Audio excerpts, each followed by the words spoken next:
سفر دوباره فرزانه ناز به هند، اما چرا؟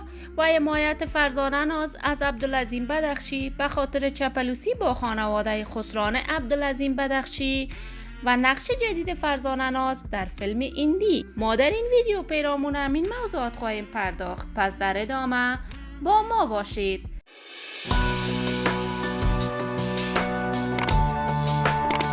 سلام، شما را خوش آمدید میگم به یکی دیگر از ویدیوهای جذاب کانال دنیا اینفو.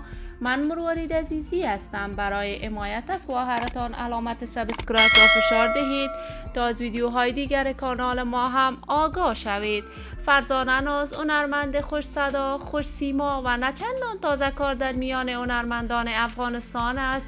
فرزانه ناز از ابتدای جوانی علاقه فراوانی به هنر سینما داشت و با نقش بازی کردن در چندین فیلم افغانی نتوانست به شهرت آنچنانی که میخواست دست پیدا کند. فرزانه ناز یکی از شاگردان خوب سلیم شاهین بود و با مشوره و درخواست سلیم شاهین راه هنر سینما را ترک کرد و به هنر خوانندگی رو آورد.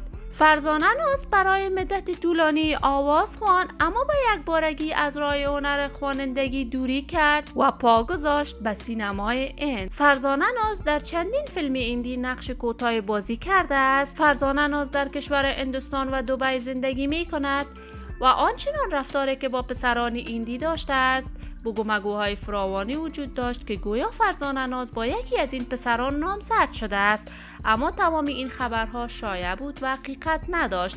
اکنون فرزانه ناز از شهر دبی به هند رفته است به خاطر حمایت از عبدالعظیم بدخشی در مسابقه جدیدش که قرار است امشب برگزار شود. و این کارهای فرزانه ناز به خاطر نزدیکی با خانواده جیگی شرف است، چون که دختر جیگی شرف نامزد عبدالعظیم بدخشی است و فرزانه ناز یگانه آرزویش این است که با تایگر شرف به سر جیگی شرف در یک فیلم هندی نقش بازی کند. ما آرزو داریم فرزانه ناز به این آرزوی خود برسد و دختر مشهور سینمای هندوستان شود. دوستان نهایت عزیز، شما هم نظریاتتان را در بخش کامنت با من شریک بسازید. اگر تا هنوز دوست کانال من نشدید، پس برای حمایت از خواهرتان علامت سابسکرایب را فشار دهید. ویدیوهای ما را لایک نموده و با دوستان خود به اشتراک بگذارید. سلامتی شما آرزوی ماست. تا درودی دیگر، بدرود.